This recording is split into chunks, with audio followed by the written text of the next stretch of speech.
오늘은 루벤입니다. 루벤. 예. 야곱의 장남이죠. 야곱은 12명의 아들이 있었습니다. 근데 그 12명의 아들들의 어머니는 각각 달라요. 그러니까 내 어머니죠. 여러분 잘 아시듯이 이제 레아, 그리고 라헬, 그리고 또 라헬의 시종이었던 빌하, 그리고 또 레아의 시종이었던 실바, 이렇게 있고요. 그래서 처음에 레아를 통해서 낳은 자녀들은 이제 장남부터 해갖고 루벤, 또 시므온, 또 레위, 유다, 이렇게 네 명을 순서대로 먼저 낳고요. 또 한참 있다가 그 다음에 이사갈, 스불론, 이렇게 자녀 여섯 자녀를 이 레아가 낳았습니다. 그러니까 12명 중에서 절반이 여섯 자녀들 다 레아가 낳았어요. 한번 따라해 볼까요? 루벤, 시므온, 레위, 유다, 이사갈, 스불론. 예, 이게 여섯 자녀들을 레아가 낳았습니다. 그리고 야곱이 사랑하는, 제일 사랑했던 여자인 라헬을 통해서 낳은 자녀들은 요셉과 그리고 베냐민입니다. 따라합시다. 요셉, 베냐민. 예, 다 이게 막내들이죠. 그리고 처음에 요셉과 그 베냐민을 낳기 전에 자신이 자식이 없음을 보고서 늘 시기하고 또 마음 가운데 괴로움이 라헬에게 굉장히 컸잖아요. 그래서 라헬의 종이었던 빌하를 그 당시 고대 사회에서는 그런 일들이 또 비일비재했지요. 그래서 야곱에게 주고 그 빌하를 통해서 자녀를 낳았죠. 그 자녀들의 이름은 따라합시다. 단, 납달리. 예, 단과 납달리는 빌하. 예, 그렇고요.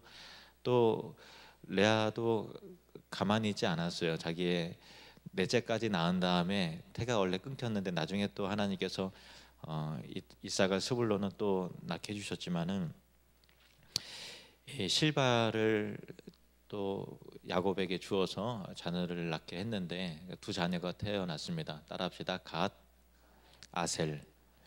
예, 갓과 아셀. 그렇게 해서 총 12명이죠. 이 갓과 아셀 또 낳고 또 레아, 그렇게 해서 레아 여섯 자녀, 그리고 또 각각의 세 여인을 통해서 두 명씩 그렇게 해서 여섯 자녀. 그래서 총 12명의 자녀를 야곱이 낳았는데, 야곱이 큰형 루벤과 막내 베냐민의 나이 차이는 한 23살 정도 차이가 납니다. 루벤과 베냐민 사이는 그 정도 차이가 나고요. 그래서 세월이 많이 흘러서 야곱이 자기가 온명할 날이 얼마 남지 않음을 직감하고서 자식들을 다 불러 모아서 하나님의 영의 이끌림을 받아서 그들을 축복하면서 또한 그 미래일을 예언을 합니다. 창세기 49장 1절 2절 말씀을 보시겠습니다. 창세기 49장 1절 2절 같이 읽겠습니다. 시작. 야곱이 그 아들들을 불러 이르되 너희는 모이라. 너희가 후일에 당할 일을 내가 너희에게 이르리라. 너희는 모여 들으라. 야곱의 아들들아, 너희 아버지 이스라엘에게 들을지어다. 예. 후일에 당할 일을 내가 너희에게 이르리라. 야곱은 그 미래를 사실 알 수 없는 인간에 불과한데, 이 야곱의 입을 통해서, 유언을 통해서 하나님의 영이 야곱에게 임한 거예요. 그래서 그 예언을 하는 거죠. 그래서 그들의 미래를 담담히 예언을 했는데, 첫 번째 우리가 오늘 살펴보는 야곱의 12아들 가운데서 첫 번째 장남의 루벤부터 야곱이 그 유언을 시작을 합니다. 창세기 49장 3절 4절 말씀 보시면 같이 읽겠습니다. 시작. 루벤아, 너는 내 창자요, 내 능력이요, 내 기력의 시작이라. 위풍이 월등하고 권능이 탁월하다마는 물의 끓음 같았은즉 너는 탁월하지 못하리니 내가 아버지의 침상에 올라 더럽혔음이로다. 그가 내 침상에 올랐었도다. 가만히 한번 보세요. 참 아버지가 나를 어떻게 축복할까 이렇게 기대하는 마음으로 다 있는 거잖아요.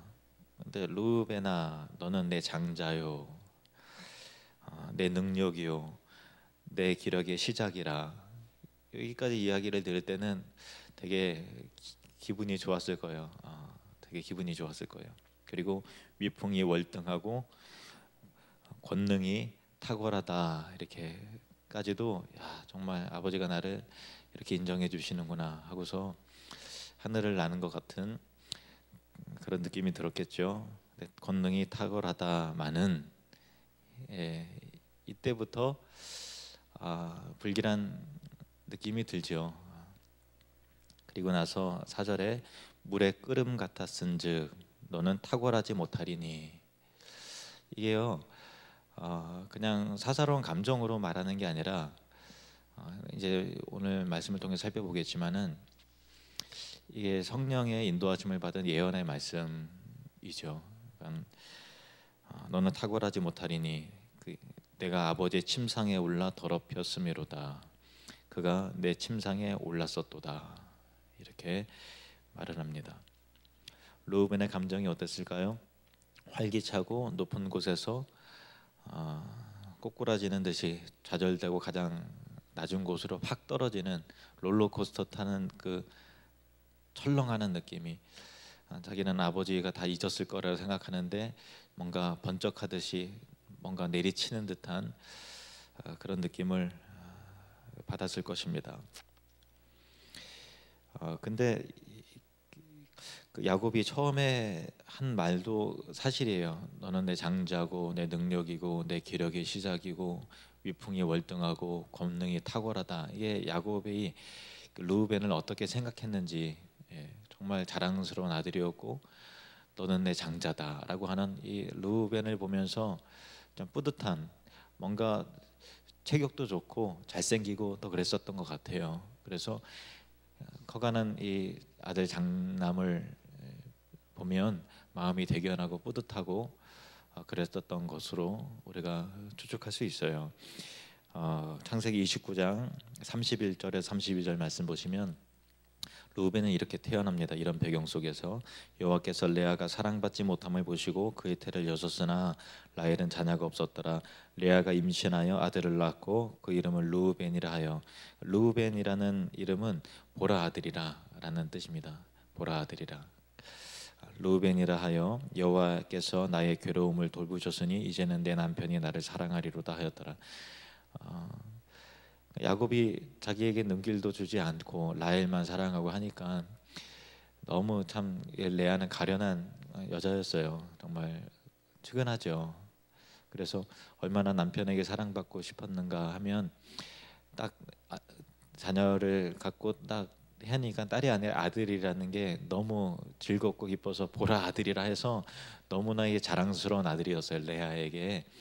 그리고 이제는 남편이 나를 사랑하리로다 해서 정말 그 레아의 그 자부심과 나는 이제 팔자가 이제 펴졌다 이렇게 생각하는 마음도 있었고 그렇죠. 그런데 그 야곱이 입장에서 레아를 라헬보다 덜 사랑했지만 금방 아까 르우벤에 대해서 어떻게 생각했는지를 그 힌트를 우리가 볼 수 있듯이 장자로서의 이 아들이 내 권능이고 또 위풍이 정말 대단하고 정말 탁월하다라는 야곱이 장남을 생각할 때 우리 장남, 우리 마지, 우리 장자, 나의 기업을 이을 사람, 이렇게 뿌듯한 마음으로 생각을 했었던 거예요. 레아도 그렇게 생각했지만 르우벤, 보라 아들이라 이름을 부를 때마다, 르우벤아 부를 때마다 보라 아들이라라고 하는 이 야곱의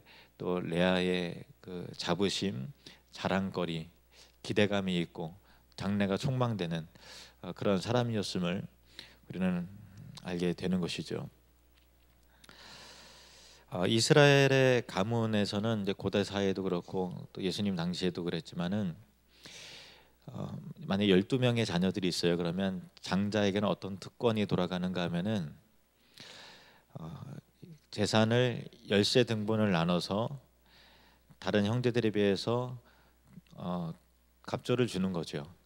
그러니까 12명이면 열세 등분을 나눠서 장자에게는 두 몫을 주는 거예요. 그리고 다른 아들들은 한 몫씩 이렇게 나눠주고요. 그러니까 장자로서의 기업을 이을 책임과 또 권한까지 같이 주는 게 당시의 사회 관례였습니다. 전통이었고요. 그래서 이 두 배의 기업은 장자로서의 그의 신분에 맞게 르우벤의 것이고요. 르우벤도 그것을 기대하고서 아버지 앞에 딱 섰을 거예요. 내가 자녀들아 내가 너희에게 이를 말이 있다 하면서 르우벤은 야 이제 아버지가 드디어 내 이름을 부르면서 다른 형제들에 비해서 두 몫을 당연히 챙겨주겠지 이런 기대감이 당연히 있겠죠. 그게 관례고 또 그 당시의 상식이고 그랬으니까요. 근데 르우벤은 이런 특권과 책임을 누리지 못했습니다. 역대상 5장 1절 말씀을 보시겠습니다. 역대상 5장 1절 시작. 이스라엘의 장자 르우벤의 아들들은 이러하니라. 르우벤은 장자라도 그의 아버지의 침상을 더럽혔으므로 장자의 명분이 이스라엘의 아들 요셉의 자손에게로 돌아가서 족보의 장자의 명분대로 기록되지 못하였느니라. 그러니까 그렇죠. 그 장자였음에도 장자로 인정을 받지 못하고 장자의 그 명분이 11번째 아들인 요셉에게로 가요. 그래서 두 몫을 받죠. 그래서 이 그 므낫세와 에브라임 각각의 지파로서의 그 손주지만은 요셉은 두 지파를 형성하게 되죠. 그 이유 때문에 그런 거예요. 르우벤이 그렇게 장자의 몫을 가져가지 못했던 이유 때문에 요셉이 장자의 그 반열에 오르게 되죠.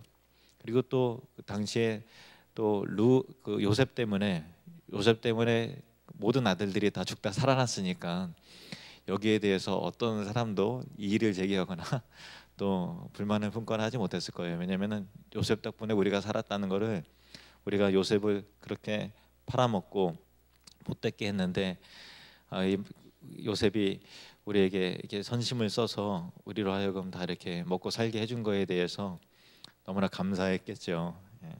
어쨌든 르우벤은 장자의 그 몫인 두 배의 기업도 받지 못했고 가문의 리더로서 역할도 받지 못했습니다. 그 이유가 뭘까? 아까 읽은 본문에 다시 돌아갑니다. 4절 말씀 49장 4절에 보시면은 너는 물에 끓음 같았은즉 너는 탁월하지 못하리니 내가 아버지의 침상에 올라 더럽혔음이로다. 그가 내 침상에 올랐었도다.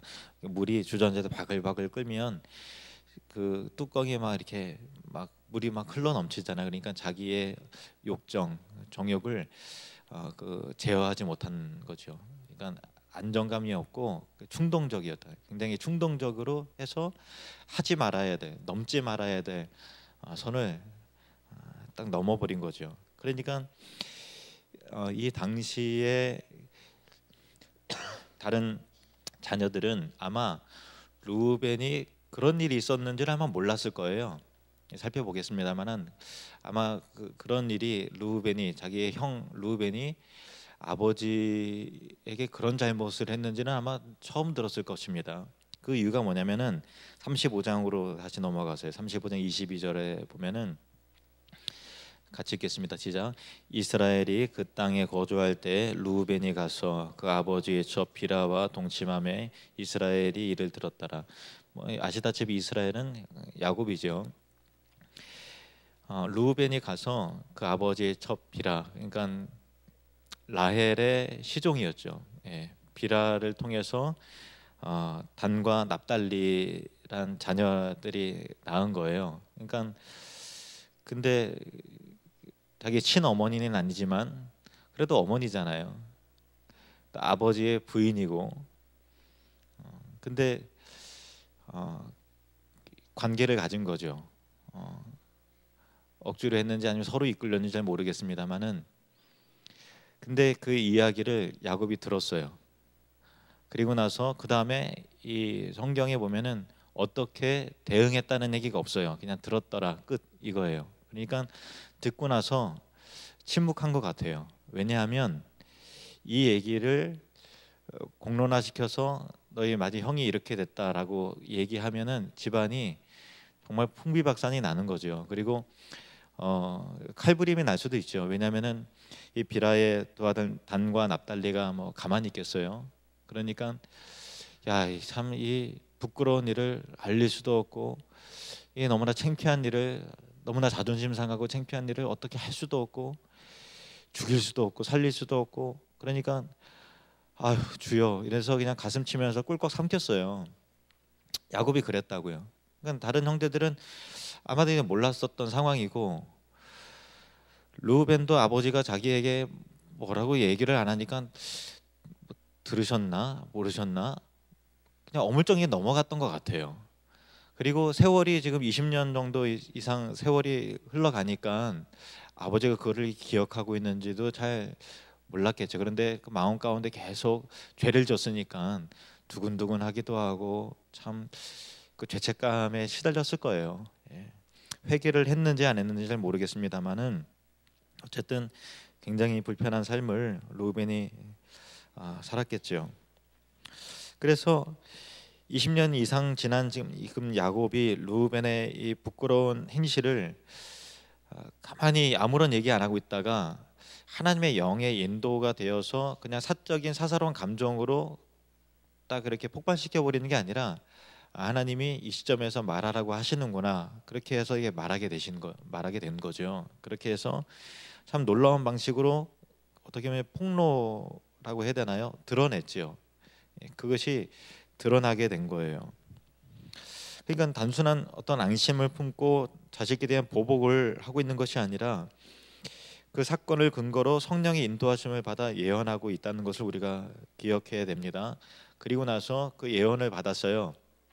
루벤의 인생과 그의 자식들의 그 루벤 지파의 삶을 보면 너는 물이 끓음 같았다는 얘기는 안정되지 못하다라는 거예요. 굉장히 루벤의 지파는 안정되지 못해요. 그리고 너는 탁월하지 못하리라 했는데 루벤 지파는 탁월함이 없어져요. 그 이후에 참 놀랍습니다. 그리고 또 소름 끼치기도 하고요. 루벤 지파에서 여러분 한번 성경 읽어보실 때 유명한 사람 선지자라든가 어떤 정치가라든가 어떤 군대 장관이라든가 어떤 사람들 중에서 루벤 지파 중에서 생각나는 사람이 있나요? 물론 이제 다른 지파에도 생각이 안 나실 수가 있겠죠. 근데 루벤 지파는 진짜 유명한 사람이 없어요. 유명한 사람이 없는데 성경에 등장하는 몇 사람 가운데 유명한 사람이 있어요. 근데 좋은 의미에서 등장한 사람들이 아니에요. 뭐냐면은 다단 또 아비람 온이라는 사람인데 잘 보세요. 민수기 16장 1절 말씀 보시면 민수기 16장 1절 같이 읽겠습니다. 시작. 레위의 증손 고핫의 손자 이스할의 아들 고라와 루벤 자손 엘리압의 아들 다단과 아비람과 벨렛의 아들 온이 당을 짓고 그러니까 이 레위 지파의 고라라는 사람이 모세와 아론에게 있어 너희만 지도자냐 너희만 하나님을 아느냐 이렇게 해서 모세의 아론의 그 권위에 이 반기를 들었어요. 그 권위를 인정하지 않는 거죠.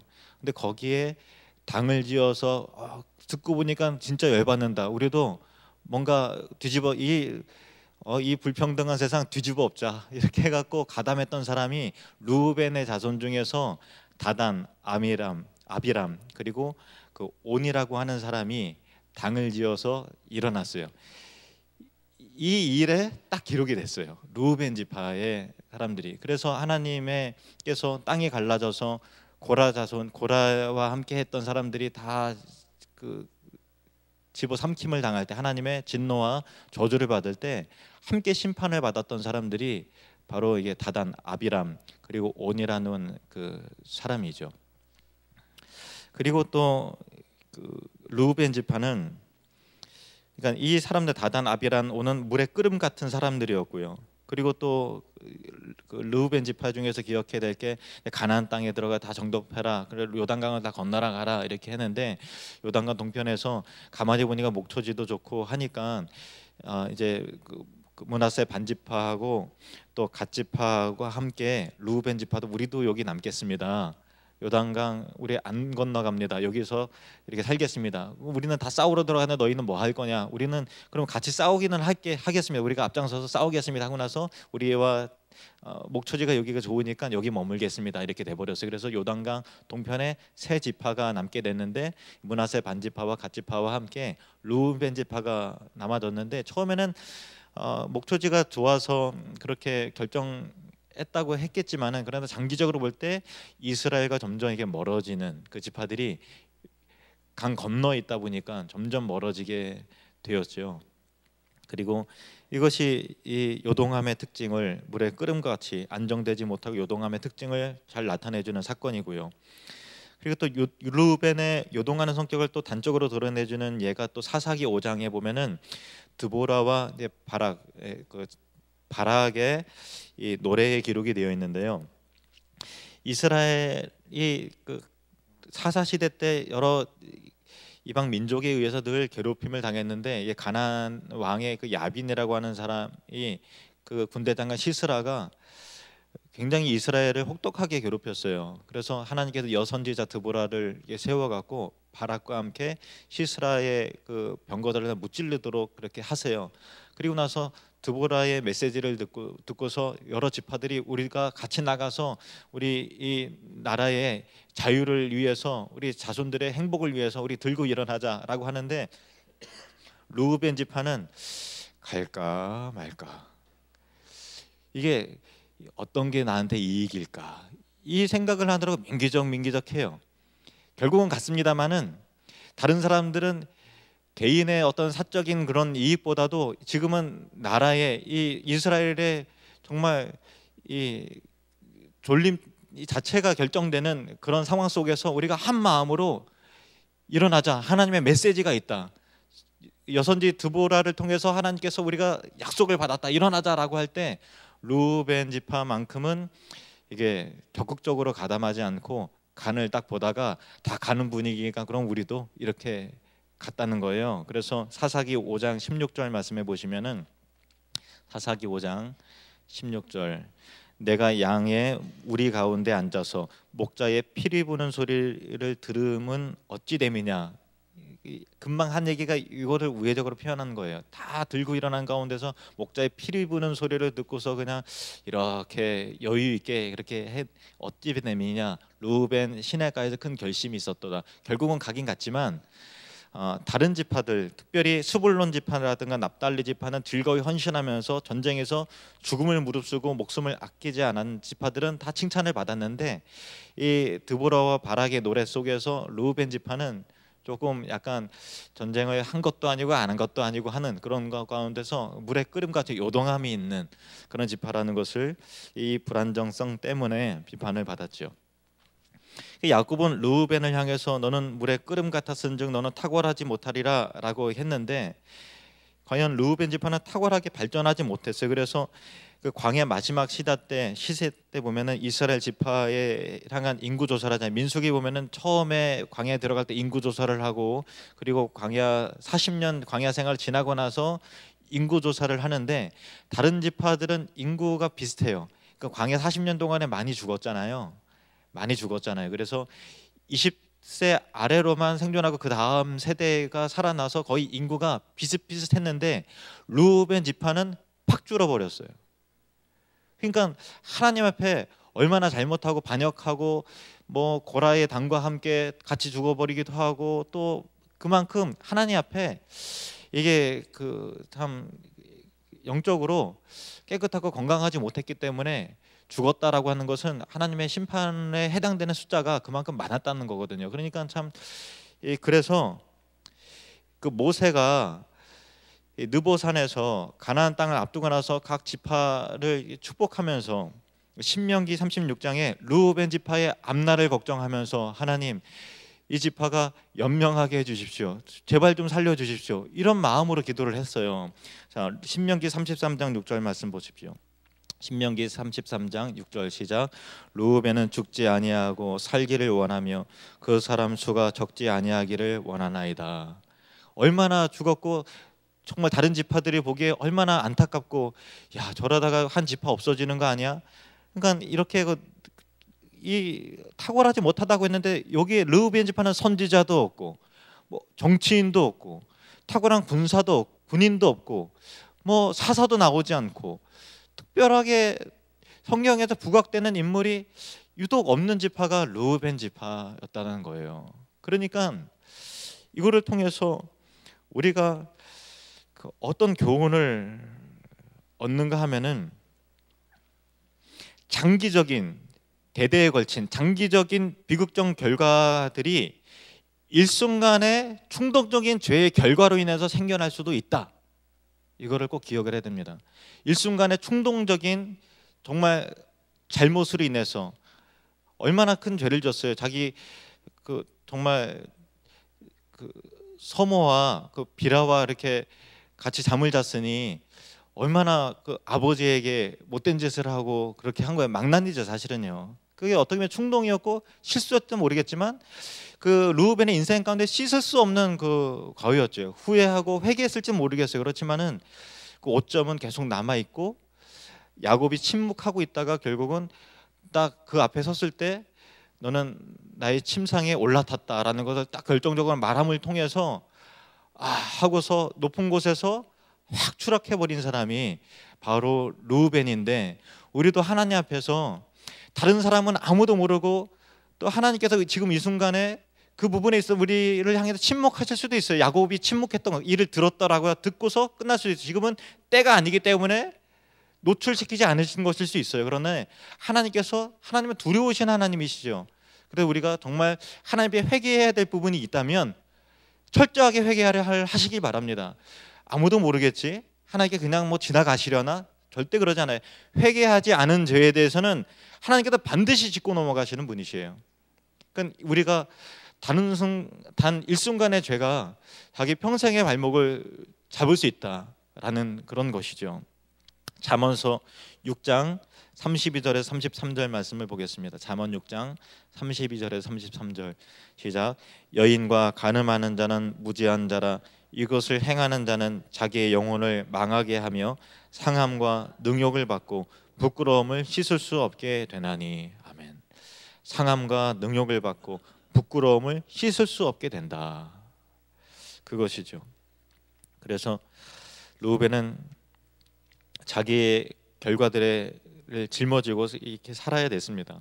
물론 그 후손들도 그 영향을 받았고요. 물론 우리가 하나님 앞에 회개하면 용서받고요. 하나님께서는 죄를 기억하지 않으십니다. 그러나 우리 인생에 난 흠집과 떨어진 명예와 가까운 사람들 안에 생긴 상처는 정말 쉽게 아물지 않는 그런 것이죠. 다윗도 밧세바와 간음하고 또 우리아를 그 일로 말미암아 죽이고 살인하고 하는 그런 죄에 대해서 나중에 나단 선지자가 왔을 때 하나님 앞에 회개했죠. 철저하게 했습니다. 죄 용서 받았음에도 불구하고 죄에 대한 그 결과와 아픔은 그 이후에 다윗의 인생을 너무 힘들게 만들었어요. 그 사건이 다윗의 인생을 너무 힘들게 만들었어요. 물론 이제 하나님께서는 합력해서 선을 이루세요. 그럼에도 불구하고 하나님의 주권이 있어서 밧세바를 통해서 난 아들이 솔로몬이잖아요. 그러니까 참 기가 막힌 하나님의 또 섭리가 있는 거죠. 그러니까 우리의 과오와 오점이 있다 할지라도 여러분 철저하게 하나님 앞에 회개하시면 그 상처와 그 실수를 통해서도 하나님께서는 능력으로 또 역사하실 수 있는 은혜로우신 하나님이시라는 것을 잊지 마시기 바랍니다. 그러나 순간의 죄가 평생 나를 너무나 힘들게 만들 수 있다는 것을 우리가 또한 르우벤의 일을 통해서 교훈을 받아야 되듯이 어차피 죄 지면 회개하면 되고 이렇게 생각할 게 아니라는 거예요. 회개하면 용서해 주시지만 그 죄에 대한 결과는 평생 짊어질 수도 있다라는 거죠. 사사로운 죄 이야기하는 게 아니라 르우벤이 지은 이런 엄청난 죄 같은 경우 우리가 늘 하나님 앞에 겸손한 마음으로 손줄로 생각하는 자는 넘어질까 조심하라. 나는 아니겠지, 나는 안 그러겠지가 아니라 늘 깨어 있어서 죄를 두려워하고 타락할까 두려워하고 나의 인간의 연약함이 있기 때문에 마귀의 공격이 강하고 나는 연약하다라는 것을 인정하고 하나님 앞에서 늘 깨어 있는 저와 여러분 되셔서 정말 하나님 앞에 설 때까지 거룩하고 순결한 신부로서 서시는 저와 여러분 되시기를 주님의 이름으로 축복합니다.